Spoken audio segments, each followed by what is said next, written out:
लोग बाबर की कप्तानी को उसके ऊपर तनकीद करते रहे, उनका हक है, बिल्कुल हक है। जिस तरह हमारे जज्बात हैं, हम लोग शो नहीं करते हैं, उनके भी जज्बात हैं, लोगों के भी जज्बात हैं। लोगों का हक बनता है कि उसके तनकीद करे, उसके गलत फैसलों को उजागर करे। लेकिन मैं समझता हूँ कि बाबर ने जो सबसे बड़ी गलती की है वो अभी तक ये है कि जो हमारे जिस तरह टेस्ट सीरीज में श्रीलंका में अग्रेसिव क्रिकेट हमें देखने को मिली है पाकिस्तान क्रिकेट की तरफ से, बड़ी ये पहली दफा हुआ है। बिल्कुल ऐसी इस तरह की अग्रेसिव अप्रोच क्यों नहीं हम अपनाते वनडे में?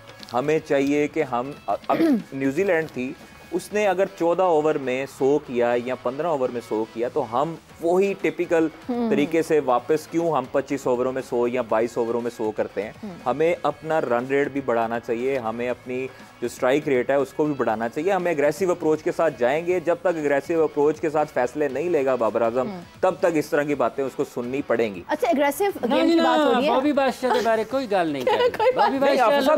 देखिए मेरी बात सुने, देखें एग्रेसिव अप्रोच का ये मतलब नहीं है कि बाबर आजम उधर से जो है ना वो बाजू ऊपर करे और लड़ने लग जाए। मेरा मतलब कहने का मतलब ये है कि वो अगर अंदर फैसले जब तक एग्रेसिव नहीं करेगा, फील्ड में एग्रेसिवपन नहीं आएगा, उसके बाद बैटिंग में खास तौर पर जब हमारे बैटर्स को नहीं कहेगा कि ओपनिंग जो है वो जाकर हमें ये टारगेट दे ओपनर को कि 10 ओवर में मुझे इतने रन चाहिए। यार I have to add something before you say, I have to add something. मैं आज शाहिद को देख रही थी, the way Shahid has quoted one thing कि 1992 का जो हमने वर्ल्ड कप विन किया है, हालात कोई हमारे अच्छे नहीं थे, लेकिन हमारा जो कैप्टन था उसकी लीडरशिप क्वालिटीज थी। जो प्लेयर्स थे अगर उनका मोरल डाउन भी होता था तो ही वाज देयर। आज बाबर के कैप्टनसी में उनकी वो लीडरशिप के अंदर क्या वो क्वालिटीज वो किस तरह से आएंगी? क्वेश्चन तो यही है ना। पहली बात यह है कि कोई मुवाजना नहीं है दोनों का। बैसियत कप्तान दो बहुत ही मुख्तलिफ किस्म के इंसान हैं, दो बहुत मुख्तलिफ किस्म के किरदार हैं, कोई मुवाजना नहीं है। लेकिन ये बात ठीक है, मेरा ये ख्याल है कि इस वक्त जब हम बैठे हुए ना वर्ल्ड कप से चंद दिन पहले हमारी वर्ल्ड कप कैंपेन शुरू होने को है, 5 तारीख से वर्ल्ड कप शुरू हो जाना है। इस वक्त बाबर जैसा भी है, बाबर को कप्तानी आती है नहीं आती है, बाबर गलतियां करता है नहीं करता है, बाबर सोचता है नहीं सोचता है, बाबर समझता है नहीं समझता है, बाबर सुनता है नहीं सुनता है, ये बातें अब माजी का हिस्सा हैं। बिल्कुल। अब सिर्फ और सिर्फ ये है कि बाबर ने क्या करना है। ठीक है, गलतियां वो करते हैं या सीखते हैं। अगर हम 3 साल की गलतियों को निकालने बैठे तो शायद कोई निकले ही ना कि हमने कोई सुधारी भी है या नहीं सुधारी है। अब जो आगे है ना, अब बाबर के पास कोई वापसी का रास्ता नहीं है, अब कश्तियां जल चुकी हैं। बिल्कुल। अब उन्होंने जिस टीम को मुंतखब किया है, इस टीम से उन्होंने बेहतरीन काम लेना है। कैसे लेना है, मतलब हिकमत अमली क्या इख्तियार करनी है, जारहाना करनी है, दफाई करनी है, जो भी करना है। इनके पास यही 15-18 खिलाड़ी हैं जिनसे इन्होंने काम लेना है। और कुछ भी ऐसा नहीं होना, ये जिस दिन क्लिक कर जाएंगे ना, फ़खर रन्स करना शुरू कर देंगे, आपको अग्रेसिव क्रिकेट भी नज़र आ जाएगी। देखें कप्तान के अगर जो बेस्ट प्लेयर्स हैं ना, अगर वो परफॉर्म नहीं करेंगे ना तो आप नहीं जीत सकते। तारीख उठा के देख लें, वसीम अकरम की तारीख उठा के देख लें, 92 के वर्ल्ड कप में, 2017 की चैम्पियंस ट्रॉफी में पाकिस्तान के की प्लेयर्स की परफॉर्मेंसेस को देख लें, 2009 की वर्ल्ड T20 चैम्पियनशिप जब पाकिस्तान जीता था उसकी पाकिस्तान के टॉप प्लेयर्स की परफॉर्मेंसेस को देख लें।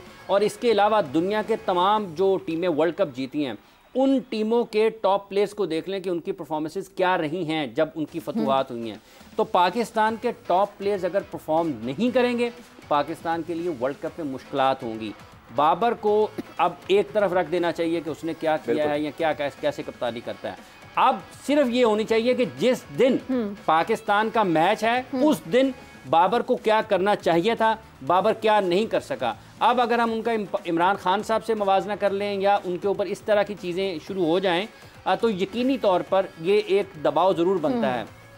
इमरान खान साहब ने जीता वर्ल्ड कप, यूनुस खान साहब ने जीता, सरफराज अहमद ने चैम्पियंस ट्रॉफी जीती। अब हमें ये दुआ करनी चाहिए कि 2023 में बाबर आजम वर्ल्ड कप जीत जाएं। लेकिन अगर गलतियों से सीखेंगे, गलतियां करते रहेंगे लेकिन गलतियों से नहीं सीखेंगे। फ़खर जमान, शादाब खान, शाहीन आफरीदी, ये लोग देखें बाबर रन्स करेंगे, रिजवान भी रन्स कर लेंगे। पाकिस्तान, बहुत से लोग ये समझते हैं कि शायद पाकिस्तान 350 के पीछे 350 नहीं कर सकता।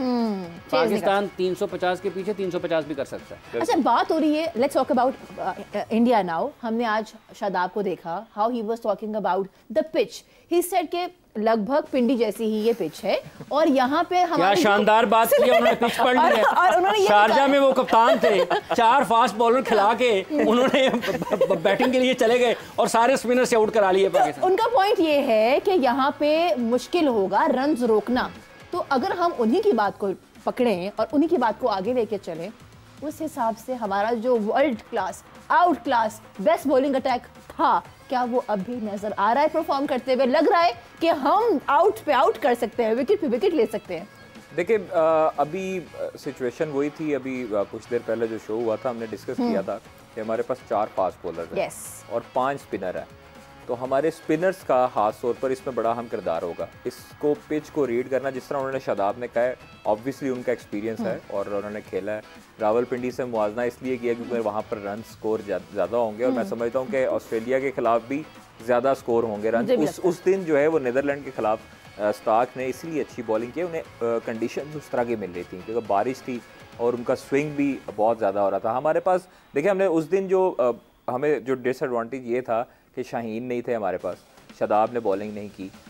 इन दोनों को अब ऑस्ट्रेलिया के खिलाफ में भी इनको टेस्ट किया जाएगा आफिफ साहब। हाँ, अगर इन दोनों को टेस्ट किया जाता है और उसकी कंडीशंस शाहीन पढ़ लेता है तो ये हमारे लिए बड़ी अच्छी होगी बात, क्योंकि शाहीन के पहले जो 3 ओवर से 4 ओवर हैं जो वनडे क्रिकेट में खास तौर पर, T20 में भी इसी तरह ही है और ओपनिंग स्पेल जो शाहीन का पहला वनडे में होगा 3 ओवर का, अगर उसमें उसको विकेटें मिलती हैं तो शाहीन फिर आपको उस वक्त शाहीन को यूटिलाइज करने का वक्त था, जो कि हमने इंडिया के जब 66 पे 4 आउट थे उस वक्त हमने शाहीन को यूटिलाइज नहीं किया, हमने अपने फास्ट बॉलर्स को यूज़ नहीं किया।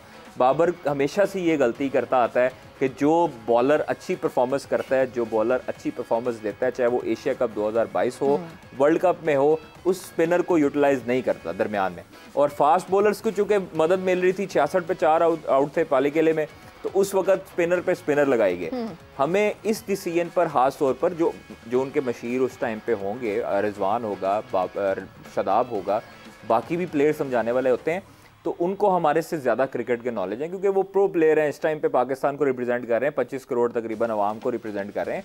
उस टाइम पर इनको ये डिसीजन लेने चाहिए और बोल्ड डिसीजन लेने चाहिए, लिंगर ऑन नहीं करना चाहिए अपनी मैच को। जिस तरह श्रीलंका के खिलाफ मैं समझता हूँ कि उस टाइम पे अगर हम 10 ओवर कबल जमान खान के ओवर करवाते तो रिजल्ट मुख्तलिफ होता। तो ये बातें जो आप सोचते हैं, हम सोचते हैं, वो क्यों नहीं सोचते? जो देखिए हमारा काम है, हमारा काम तो है, हमारा काम है इस प्लेटफॉर्म के जरिए उन तक पहुंचाना।